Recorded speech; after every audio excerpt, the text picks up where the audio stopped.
Hello बच्चों, welcome to your maths class. तो बच्चों, क्लास 10th का मैंने चैप्टर 2 उसका एक्सरसाइज 2.1 पिछले वीडियो में करवा दिया था, तो आप लोगों को शायद समझ में आया होगा। और आज मैं चल रही हूँ एक्सरसाइज 2.2 की तरफ। तो उसमें क्या है पहले वो समझ लेते हैं, फिर उसके हम सम्स करेंगे, प्रॉब्लम सॉल्व करेंगे।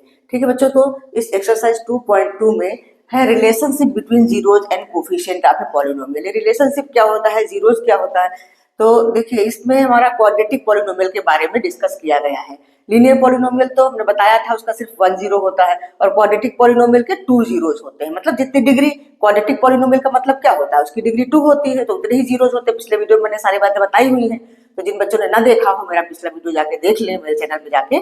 ठीक है, तो देखो क्वेश्चन तो मैंने लिख रखा है ऊपर, लेकिन पहले रिलेशनशिप के बारे में आप लोगों को कुछ समझा देते हैं, फिर उसके बाद हम क्वेश्चन सॉल्व करेंगे तो और क्लियर समझ में आएगा।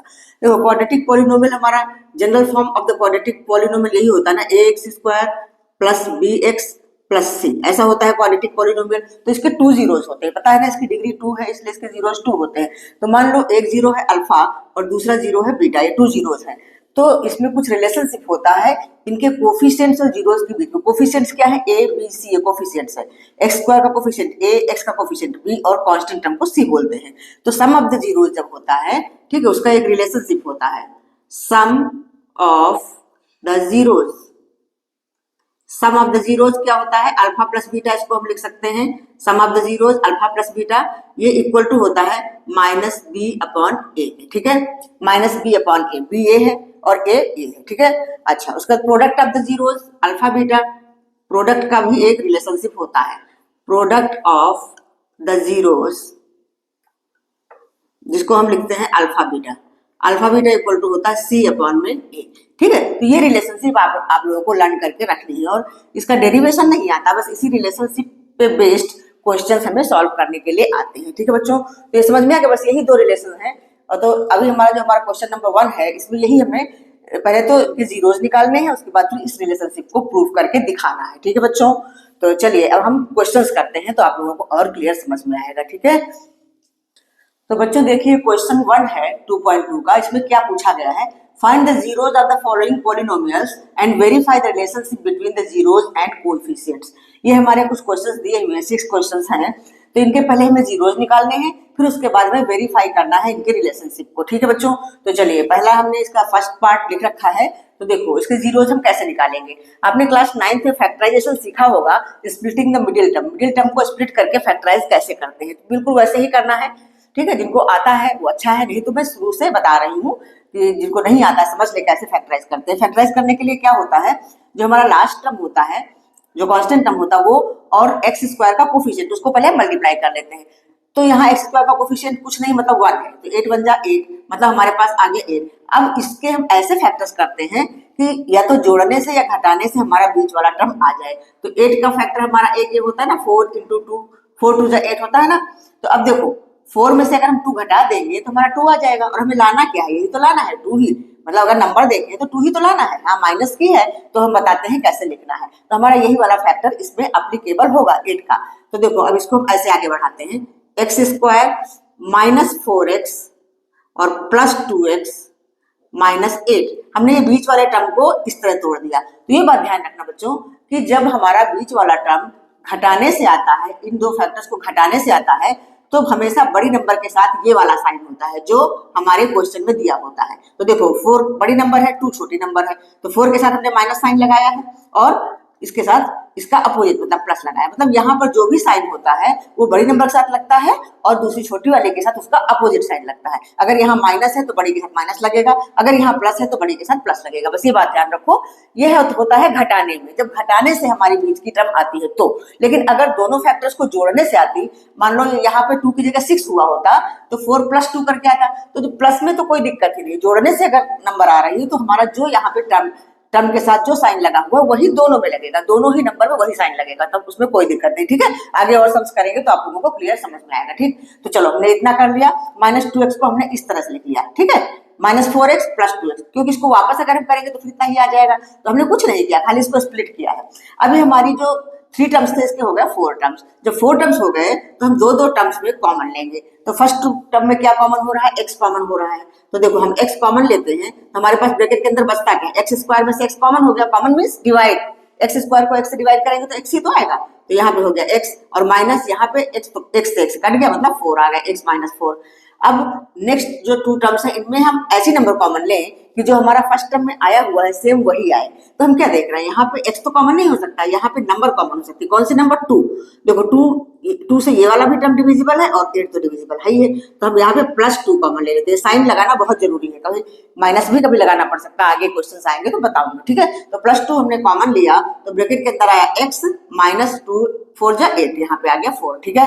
अब देखो इन दोनों ब्रैकेट में एक जैसी नंबर आ गई, हमेशा एक जैसी ही आनी चाहिए। अगर एक जैसी नहीं आ रही तो इसका मतलब आपने ऊपर से कहीं से गलती करी है, ठीक है। बिल्कुल साइन के साथ, जैसे साइन इसमें है वैसे इसमें, जैसी डिजिट इसमें वैसे डिजिट इसमें, ऐसा होना चाहिए। अब नेक्स्ट स्टेप हमारा क्या जाएगा, अब समझो x माइनस 4 हम फिर से कॉमन ले रहे हैं। देखो एक टर्म ये होगा एक टर्म ये होगा, दोनों में x माइनस 4 है तो हमने ले लिया x माइनस 4 ले लिया कॉमन। तो हमारा दूसरे ब्रैकेट में क्या आएगा, इसमें से बच रहा है x और इसमें से बच रहा है +2, तो ये हो गया। या ऐसे सरल भाषा में आप सीखो तो मतलब जब ये दो टर्म्स जो एक जैसे होते हैं तो एक ब्रैकेट में इसको लिख लो और बाकी का जो बच रहा है दूसरे ब्रैकेट में लिख लो, ठीक है बच्चों। तो हमारे इस एक्सप्रेशन का फैक्टराइजेशन हो चुका है, लेकिन हमें निकालने इसके जीरोज।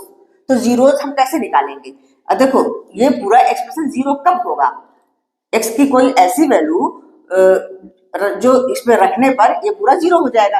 तो इसके फैक्टर कर लिए हमने दो टर्म्स के रूप में, मतलब ये और ये इसका प्रोडक्ट, इन दोनों का प्रोडक्ट ही तो है ये। तो या तो ये जीरो होगा या तो ये जीरो होगा। देखो मल्टीप्लीकेशन में जैसे हमने 4 मल्टीप्लाई 0 किया तो आंसर जीरो ही आता है ना। तो इनमें हमें ये नहीं पता कि कौन जीरो है।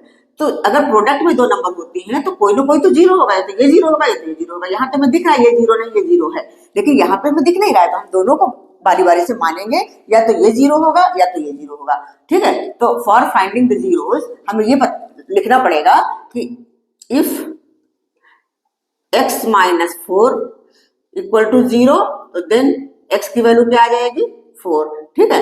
और if x plus 2 equal to 0 then x की वैल्यू आ जाएगी -2। मतलब हमारे ये दो जीरोज आ गए। अगर x की वैल्यू हम यहाँ पे 4 रखेंगे तो भी पूरा एक्सप्रेशन जीरो हो जाएगा, यदि x की वैल्यू यहाँ -2 रखेंगे तो भी पूरा एक्सप्रेशन जीरो हो जाएगा, ठीक है बच्चों। तो जीरोज तो हमने निकाल लिए, अब चलते हैं वेरिफिकेशन की तरफ। तो वेरिफिकेशन जो अभी हमने बताया था उसी तरह से हमें वेरीफाई करना है, ठीक है। क्या बताया था, सम ऑफ द जीरोज मतलब alpha plus beta equal to होता है -b/a, ये है ना फार्मूला।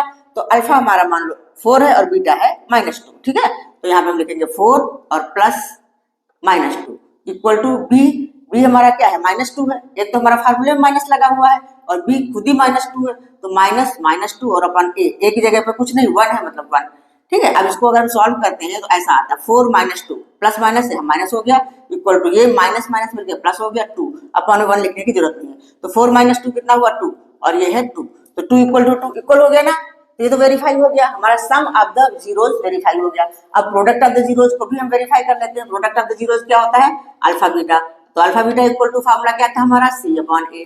अल्फा हमारा है 4 और बीटा है -2, तो इक्वल टू c दिया हुआ है -8 और अपॉन में 1, ठीक है। अब 4 इंटू -2 कितना हो गया -8 इक्वल टू -8। तो देखो ये भी इक्वल हो गया, मतलब वेरीफाई हो गया, हमने वेरीफाई कर लिया। तो बस हम यही लिखेंगे कि LHS इक्वल टू RHS, दोनों ही केसेस में हमारा LHS इक्वल टू RHS आ गया। ये चीज आप लिख सकते हो या नहीं भी लिख सकते हो, इस लाइन को स्किप भी कर सकते हो। तो हेंस वेरीफाइड, ये जो हमें वेरीफाई करना था relationship, hence relationship is verified, ये सीधा आप लिख दो हेंस वेरीफाइड, ठीक है। वेरिफिकेशन ऊपर हमने लिख ही दिया, तो बस यहाँ हेंस वेरीफाइड लिख करके हमारा क्वेश्चन कंप्लीट होता है, इसका आंसर हो गया। तो ठीक है बच्चों, समझ में आया है क्वेश्चन। तो चलिए अब सेकंड पार्ट कर लेते हैं बच्चों। ये सेकंड पार्ट क्वेश्चन है, देखिए इसमें भी हम middle splitting the middle term से करेंगे। वैसे ये वाला question a - b whole square के फार्मूले से भी हो जाएगा, वैसे चाहो तो वैसे कर लो, इसके दोनों जीरो सेम आएंगे देखना करके। चलो मैं मिडिल टर्म से ही करती हूँ, जैसे पिछला वाला किया था।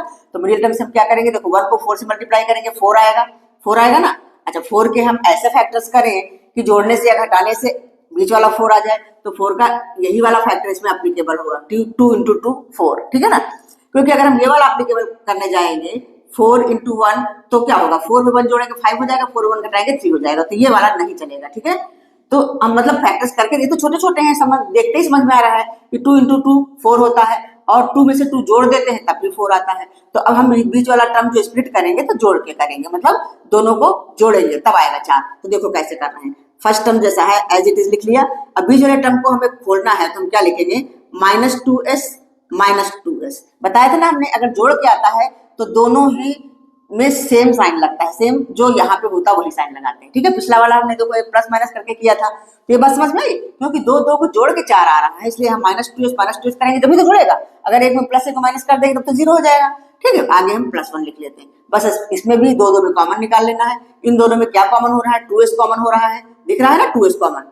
2s कॉमन लेते हैं हम, तो यहाँ पे क्या बचता है, यहाँ पे 2s ही बचेगा, क्योंकि 2 2 4 और इस स्क्वायर से 1 चला गया, तो ये हमारा 2s हो गया। ठीक है, तो अंदर हमारा 2s हो गया। अच्छा, इसमें 2s पूरा का पूरा कॉमन हो चुका है। जब कोई नंबर पूरी की पूरी कॉमन हो जाती तो 1 आता है, पता है ना आपको। जैसे मान लो 5 को हम 5 से डिवाइड करें तो 5 1 जा 5 1 आता है कि नहीं आता है। तो उसी तरह से यहाँ पे 2s में पूरा 2s निकल गया, तो 2s -1 आ गया। अब देखो फर्स्ट ब्रैकेट में हमारा 2s -1 आया हुआ है, तो हमें सेकंड ब्रैकेट में भी 2s -1 ही तो लाना है। तो हम यहाँ पे क्या देख रहे हैं कि 2s भी है 1 भी है, खाली साइन का डिफरेंस है। यहाँ प्लस लगा है, यहाँ हमको माइनस लाना है। यहाँ हमारा पॉजिटिव है और यहाँ माइनस लगा हुआ है। तो हम ऐसे में क्या करते हैं, -1 कॉमन लेते हैं। अगर सेम वही चीज लिखी हो तो +1 कॉमन है, जैसे पिछले वाले में किया था मैंने। अब यहाँ -1 अगर कॉमन लेंगे तो नंबर हमारी चेंज नहीं होगी, बस इसके साइन चेंज हो जाएंगे। तो ये हो जाएगा 2s और ये भी हो जाएगा -1। ठीक है, अब नेक्स्ट स्टेप में क्या करना है, जो ब्रैकेट के अंदर होता है उसको एक बार लिख लेते हैं 2s -1, और दूसरे ब्रैकेट में यहाँ वाला और यहाँ वाला बताया था ना, ऐसा ही करना है। तो 2s -1। अब हम क्या देख रहे हैं, हमारे दोनों ब्रैकेट में सेम आया है, दोनों ब्रैकेट में सेम आया है, तो या तो ये 0 या तो ये 0, दोनों ही जीरोज इक्वल आएंगे। ठीक है बच्चों, तो हम यही लिखेंगे कि इफ 2s -1 = 0, तो s की वैल्यू क्या हो जाएगी, s की वैल्यू हो जाएगी 1/2। ठीक है, समझ में आया कैसे 1/2 हुई भाई, ऐसा इस तरह से हुआ। जैसे 2s -1 = 0 है तो 2s = 1 हो जाएगा, ये -1 रह जाएगा 1 हो जाएगा, तो s = क्या हो जाएगा 1/2 हो जाएगा, होगा ना 1/2। तो शॉर्ट में कर दिया।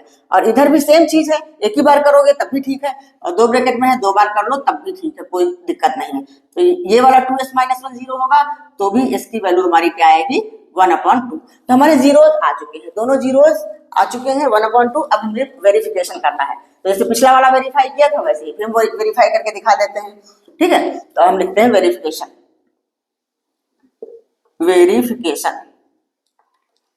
चलो इधर लाइन ड्रॉ कर देते हैं, ठीक रहेगा।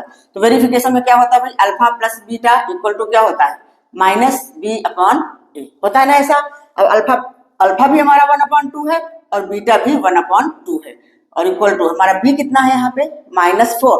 देखो ये वाला इक्वेशन देखेंगे अपना, तो -4 -1 हमारा फार्मूले का और दूसरा -4, और a कितना है, a भी हमारा है 4। अब इन दोनों को जोड़ेंगे तो क्या आएगा 1 + 1, ठीक है, इक्वल टू माइनस हमारा प्लस हो गया 4/4, और ये हमारा हो गया 2/2 और ये हो गया 4/4, मतलब 1 हो गया।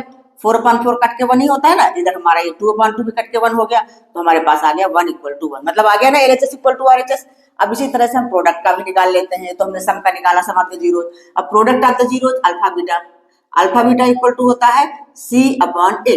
अल्फा हमारा है 1/2 और बीटा भी है 1/2, और हमारे फार्मूले में C क्या है 1 है और A है 4। अच्छा, मल्टीप्लाई करते हैं तो क्या कैसे करते हैं, ऊपर का ऊपर नीचे का नीचे, तो 1 1 जा 1 2 2 जा 4, मतलब ये आ गया हमारा 1/4। तो 1/4 = 1/4। यहाँ भी हमारा इक्वल दिखाई दे रहा है, तो बस अपना यही लिखेंगे LHS = RHS। ठीक, आया समझ में। हेंस वेरीफाइड, इस तरह से एग्जाम में अगर आता है तो पूरा लिख के आना है, हेंस वेरीफाइड। ठीक है बच्चों, क्लियर हुआ, समझ में आया। तो इसको नोट डाउन कर लीजिए। चलते हैं हम नेक्स्ट थर्ड पार्ट की तरफ। हाँ बच्चों देखिए है थर्ड पार्ट हमारा, तो इसमें हम क्या देख रहे हैं, इसमें थोड़ा सा उल्टा लिखा हुआ, मतलब 7x को इधर होना चाहिए था और एक कांस्टेंट टर्म को उधर होना चाहिए था, तो पहले इसको हम सही से लिख लेते हैं। तो हमारा ये ऐसा हो गया 6x² -7x और -3, ऐसा लिख लेंगे। ठीक है, अब इसको हम मिडिल टर्म स्प्लिट करते हैं, तो 6 3 18 होता है, 6 3 क्या होता है 18 होता है ना। अब 18 की अगर हम 9 × 2 करें, 9 2 18 होता है, और 9 में 2 माइनस कर दे तो हमारा 7 आ जाएगा, तो बस यही वाला फैक्टर हम ले लेंगे। तो इसको हम आगे सॉल्व करते हैं। 6x² -9x बताया था ना हमने कि बड़ी नंबर के साथ जो साइन यहाँ होता है वो लगता है, और छोटी नंबर के साथ अपोजिट साइन लगता है, मतलब माइनस यहाँ है तो प्लस लग जाएगा। 2x और -3, ठीक है। अब इन दो में कॉमन हमें लेना है, हम क्या कॉमन ले सकते हैं?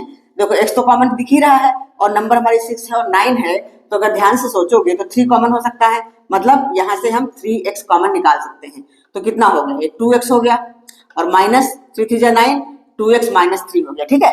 अब नेक्स्ट में हम क्या कॉमन लें? देखो हमारे ब्रैकेट में 2x - 3 आया हुआ है और यहाँ भी हमको 2x - 3 दिखाई दे रहा है, बिल्कुल सेम उसी तरह का। जब सेम वैसा ही हो तो हम +1 कॉमन लेते हैं, मतलब यहाँ पे हम +1 लिखते हैं। +1 लिखा तो 2x - 3 ये हो गया, ठीक है। अब अगला स्टेप क्या है पता ही आप लोगों को, ये दोनों जो है इनको एक बार लिख लेते हैं। 2x - 3 एक ब्रैकेट में और दूसरे में आ जाएगा हमारे पास 3x + 1। ये हमारा फैक्टराइजेशन कंप्लीट हुआ। अब अगर ये 0 है तो x की वैल्यू क्या आएगी? तो हम वही लिखेंगे, इफ 2x - 3 = 0, तो देन x की वैल्यू क्या हो जाएगी?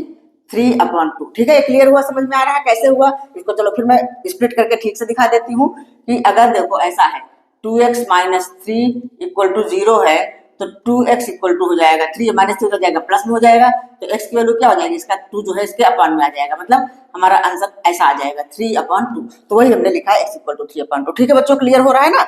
इसी तरह से दूसरा वाला, इफ 3x + 1 = 0, तो x = हो जाएगा -1/3, ठीक है। क्लियर हुआ? समझ में आया? इस तरह से समझ लो इसको। 3x + 1 = 0, तो 3x = हो जाएगा -1, +1 उस साइड जाएगा तो साइन चेंज होगा, -1 होगा, तो x = हो जाएगा -1/3, ठीक है। ये चीज समझ में आई कैसे आया? तो हमने जीरोस तो निकाल लिए दोनों के, एक आया 3/2, एक आया -1/3, ठीक है। तब आगे हम इसका वेरिफिकेशन करते हैं जैसे हमने पिछले क्वेश्चन में किया था। तो चलिए वेरिफिकेशन करते हैं। अब ये छोटी छोटी चीजें इसलिए डायरेक्ट आप लिख सकते हो, इसमें मतलब 2 लाइन लिखने की जरूरत नहीं, डायरेक्ट x की वैल्यू हम निकाल सकते हैं। तो इतना आप लोग समझ ही गए होंगे, 9th क्लास से करते आ रहे हो ऐसे फैक्टर्स, ठीक है। अच्छा अब हम वेरिफिकेशन करते हैं। वेरिफिकेशन हमेशा एग्जाम में ऐसे ही करना है, लिख लिख करके, ठीक है। तो वेरिफिकेशन में सम ऑफ द जीरोस, तो alpha plus beta equal to -b/a, इसको बिल्कुल अच्छा से लर्न करो। Alpha plus beta -b/a, alpha हमारा है 3/2, तो यहाँ पे हम लिखेंगे 3/2 प्लस ये है -1/3, तो हम अभी ब्रैकेट में ही इसको डाल के रखेंगे, बाद में खोलेंगे, इक्वल टू b हमारा कितना है? हमारा ये वाला देखो, इसको ध्यान देना है। तो b कितना है? -7 और माइनस पहले से है फार्मूले में, तो -7 और a कितना है? a हमारा है 6, ठीक है। अच्छा अब इसको सॉल्व कर लेते हैं। ऐसा हो गया ये 3/2 -1/3 और इक्वल टू यहाँ पे क्या हो गया? माइनस माइनस प्लस हो गया, ये हो गया 7/6। ये तो पूरा सॉल्व हो गया, इसको अब नहीं करना है, इसको करना है। 2 और 3 का एलसीएम लेंगे तो आएगा 6, ऊपर क्या होगा? 3 3 9 -2, ठीक है। तो ये हमारा हो जाएगा, क्या आएगा?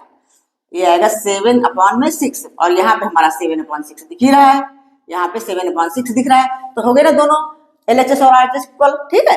तो ये तो करना आता होगा भाई। 2 और 3 का एलसीएम 6 लिया, 6 आया, फिर उसके बाद क्या 2 से 6 को डिवाइड करते हैं, कितने बार गया? 3 बार गया, और 3 को 3 से मल्टीप्लाई किया, 9 हो गया। या ऐसे समझ लो, इसका इससे हुआ और इसका इससे हुआ, ठीक है। क्लियर? अब हम प्रोडक्ट भी वेरीफाई करके दिखा देते हैं। तो अल्फा बीटा इक्वल टू होता है C/A। अल्फा हमारा है 3/2 और इंटू बीटा हमारा है -1/3 और C है हमारा कितना? -3, तो -3 और A है 6, ठीक है। अच्छा तो यहाँ पे इनका देखो, ये 3 से 3 कट रहा है ना, ये तो कितना आ गया? -1/2 और इक्वल टू यहाँ पे ये भी कट रहा है, 3 1 3 3 2 6, तो -1/2, तो दोनों इक्वल हो गए इक्वल। तो बस अब हम ये लिखेंगे LHS इक्वल टू RHS दोनों के लिए, हेंस वेरीफाइड। ये बार बार मैं लिख के दिखा रही हूँ इसलिए कि आप लोगों से गलती ना हो एग्जाम में। अगर ऐसा क्वेश्चन आता है तो पूरा करके लिख के आना है, ठीक है बच्चों। और यहाँ पे आप इस तरह का एरो लगा सकते हो, देखो ये वाला एरो, जब ये आगे सॉल्व करते हो ना तो ऐसा करके भी कर सकते हो, ऐसा इसमें भी, ठीक। क्लियर? समझ में आया? तो हो गया, हमारा थर्ड भी हो गया। अब चलिए फोर्थ करते हैं। हाँ बच्चों, तो देखिए फोर्थ पार्ट है, ये हम फोर्थ पार्ट कर रहे हैं। तो इसमें हमारा ये देखो कैसा है, 2 टर्म्स का ही है, बाकी हमने 3 टर्म्स के करे हैं तो कोई दिक्कत नहीं। इसमें हमारे पास मतलब फर्स्ट टर्म ax² है प्लस bx है, मतलब c नहीं है, कांस्टेंट टर्म नहीं है, कोई बात नहीं, कांस्टेंट टर्म 0 है तो भी हम कर सकते हैं। इसको हम उस तरह से फैक्टराइज नहीं करेंगे, इसमें हम कॉमन लेंगे। तो देखो इसमें कॉमन क्या हो रहा है? 4u कॉमन हो रहा है, 4u कॉमन हो रहा है। तो 4u अगर हम कॉमन लेते हैं तो क्या आता है? u प्लस 2 आता है ना। देखो u तो पूरा हो गया कॉमन, 4 2 जाए, तो हमारे पास ये दो फैक्टर्स आ गए, एक तो आ गया 4u और दूसरा आ गया u+2। तो अब इसमें भी हम लिखेंगे कि इफ 4u इक्वल टू 0, 4 जरा ढंग से बना दूं मैं, u के साथ थोड़ा वैसा ही लगता है, 4u इक्वल टू 0 तो u इक्वल टू हो जाएगा 0/4, मतलब u इक्वल टू हो जाएगा हमारा 0।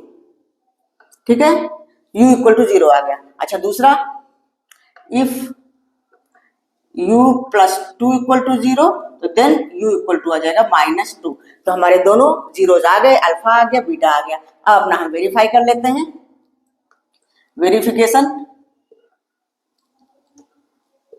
वेरीफाई कर लेते हैं। क्या होगा, alpha plus beta equal to क्या होता है, -b/a। इसको बिल्कुल लर्न कर लो, ये सारे क्वेश्चन करते करते आप हमारे साथ लर्न भी कर लोगे इसको। ठीक है, तो अल्फा हमारे पास है 0 और बीटा है -2, तो 0 + -2 इक्वल टू बी हमारे पास क्या है, बी है 8 प्लस में, तो ये माइनस इसका फार्मूले का, और ए है 4। ठीक है, अच्छा यहाँ पे नेक्स्ट स्टेप हमारा ऐसे ऐसे करके हम स्टेप लिखेंगे। ये हो गया -2 और ये भी तो हो गया -2, 4 2 जा 8 तो इक्वल टू -2, तो ये इक्वल हो गया। ठीक है, अब हम अल्फा बीटा भी निकाल लेते हैं। अल्फा बीटा इक्वल टू होता है c/a। अल्फा हमारा है 0 और बीटा है -2, और c तो इसमें है नहीं, मतलब c 0 है, a हमारा है 4। ठीक है, तो ये हमारा 0 से मल्टीप्लाई होकर 0 ही हो गया और ये भी 0 हो गया, तो बस ये भी देखो हमारा इक्वल हो गया। मतलब हमारा जो रिलेशनशिप है जीरोज और कोफिशिएंट के बीच का बिल्कुल वेरीफाई हो रहा है, हर बार वेरीफाई हो रहा है। तो बस यहाँ भी अपना हम वही लिखेंगे, LHS equal to RHS, hence verified, hence verified, verified. ठीक है, क्लियर हुआ बच्चों, तो नोट डाउन कर लीजिए। इसको भी मैं सारे एक एक क्वेश्चन करवा रही हूँ, एक भी क्वेश्चन छोड़ नहीं रही हूँ, क्योंकि अभी तो सेशन की शुरुआत हुई है, हम बहुत आराम से सिलेबस कंप्लीट कर लेंगे, और सिलेबस कंप्लीट करने के बाद हम रिवीजन भी करेंगे। अभी चैप्टर के बाद भी मैं रिवाइज करवा रही हूँ, मैं प्रीवियस ईयर क्वेश्चन करवा रही हूँ, कुछ एक्स्ट्रा क्वेश्चन करवा रही हूँ। जब भी चैप्टर खत्म होता है, फर्स्ट चैप्टर खत्म करने के बाद मैंने प्रीवियस ईयर क्वेश्चंस और कुछ इंपॉर्टेंट क्वेश्चंस करवाए थे, तो सेकंड के बाद भी मैं करवाऊंगी। ठीक है, तो बस पूरा नोट कर लीजिए, हम चलते हैं नेक्स्ट क्वेश्चन 5th की ओर। बच्चों देखिए, ये है हमारा 5th क्वेश्चन। देखो ये थोड़ा सा अलग दिख रहा है ना, हमारा क्वाड्रेटिक पॉलिनोमियल का general form ax² + bx + c ऐसा होता है ना। तो हमारे पास ax² तो दिख रहा है, प्लस bx, हमारा बीच वाला टर्म गायब है, इसमें कांस्टेंट टर्म तो है। तो अब इसमें हम कैसे करेंगे, देखो इस सवाल को कैसे करेंगे, इसमें तो स्प्लिटिंग मिडिल टर्म तो है ही नहीं, क्या स्प्लिट करेंगे, कॉमन लेने जैसा भी कुछ नहीं है। तो अगर आप लोग याद करो, 9th क्लास में आप लोगों ने एक आइडेंटिटी पढ़ी होगी, a² - b² equal to a + b first bracket में, ये एक ब्रैकेट में, और a - b दूसरे ब्रैकेट में, ऐसा पढ़ा था ना। तो बस वही वाला हम फार्मूला इसमें अप्लाई करेंगे। इसको हम आगे ऐसे लिखेंगे, देखो t तो स्क्वायर में है ही है, और 15 तो किसी का कंप्लीट स्क्वायर नहीं है, लेकिन हाँ अगर 15 में हम रूट लगा दें, √15 लिख दें, तो ये स्क्वायर हम लिख सकते हैं। ठीक है, क्योंकि स्क्वायर से रूट कट के फिर वापस 15 आ जाना है। तो हमारे पास देखो ऐसा हो गया ना, a² - b² जैसा, तो हम वही लिखेंगे फर्स्ट ब्रैकेट में a + b, मतलब t + √15, और दूसरे में t - √15। ठीक है, तो हो गया ना हमारे दो दो इसके आगे दो ब्रैकेट्स आ गए, तो या तो ये 0 या तो ये 0। तो हम बस उसी तरह जैसे पहले करा है हमने, इफ t + √15 इक्वल टू 0, तो t इक्वल टू क्या हो जाएगा, -√15। ठीक है, और इफ इधर कर लेते हैं, इफ t - √15 इक्वल टू 0, तो देन t की वैल्यू क्या हो जाएगी, t इक्वल टू हो जाएगा सिर्फ √15 प्लस में। ठीक है, इतना समझ में आ गया, दोनों जीरो हमने अल्फा और बीटा निकाल लिए। अब हम वेरिफिकेशन कर लेते हैं, उसी तरह से बिल्कुल सेम एक जैसे हैं, बस खाली आप समझ जाओगे तो खुद ही कर लोगे। ठीक है, तो हम इसका वेरिफिकेशन करते हैं, चलो वेरिफिकेशन कर लेते हैं। वेरिफिकेशन तो क्या है, alpha plus beta equal to -b/a। ठीक है, तो अल्फा प्लस बीटा, अल्फा हमारा है -√15 और बीटा है +√15, और इक्वल टू b, तो इसमें b का टर्म नहीं है तो 0 ही होगा, -0 कुछ होता नहीं, 0 और अपॉन a हमारा 1 है। ठीक है, अच्छा माइनस प्लस जब नंबर सेम होती है तो 0 हो जाता है, तो 0 इक्वल टू 0। ठीक है, क्लियर हुआ, ये हो गया, ये हमारा LHS इक्वल टू RHS हो गया। अब प्रोडक्ट भी देख लेते हैं हम, alpha beta equal to c/a, alpha हमारा है -√15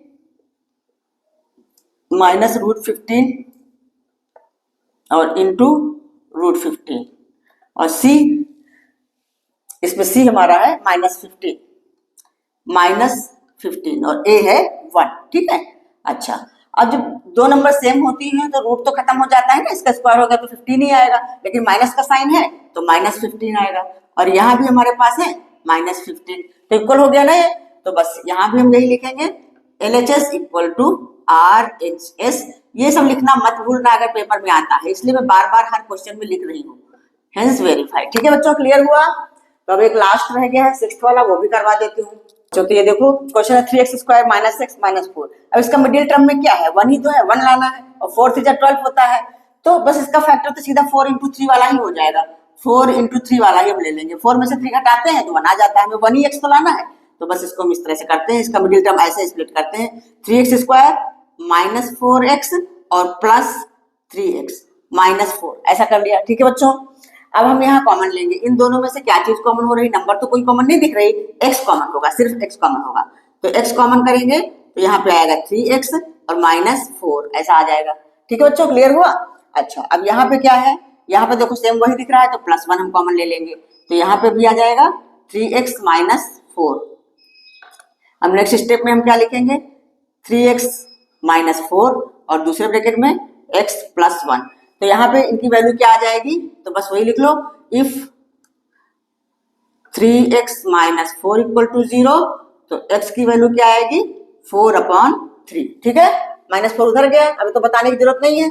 अच्छा, अब एक इफ x + 1 = 0, तो x की वैल्यू आ जाएगी -1। ठीक है बच्चों, इतनी बात क्लियर हुई, आया समझ में। तो चलिए अब हम वेरिफिकेशन कर लेते हैं, अब इसका हम वेरिफिकेशन कर लेते हैं।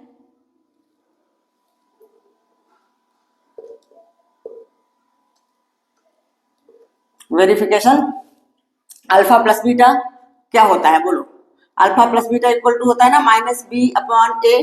अल्फा हमारा आया है 4/3 और बीटा आया है -1। इस तरह से ब्रैकेट लगा के करो या डायरेक्ट -1 लिख लो या प्लस हटा दो, लेकिन समझने के लिए मैं ऐसा कर रही हूँ। नेक्स्ट स्टेप में इसको हम ऐसे हटाएंगे, इक्वल टू b हमारा कितना है -1 है और माइनस ये है ही यहाँ पे, तो -1 और a कितना है 3। ठीक है, ये हो गया। अब नेक्स्ट स्टेप हमारा ऐसा हो जाएगा 4/3 -1 और ये माइनस माइनस प्लस हो गया, ये हो गया 1/3। तो ये तो कंप्लीट सॉल्व हो गया, इसको हम सॉल्व कर लेते हैं।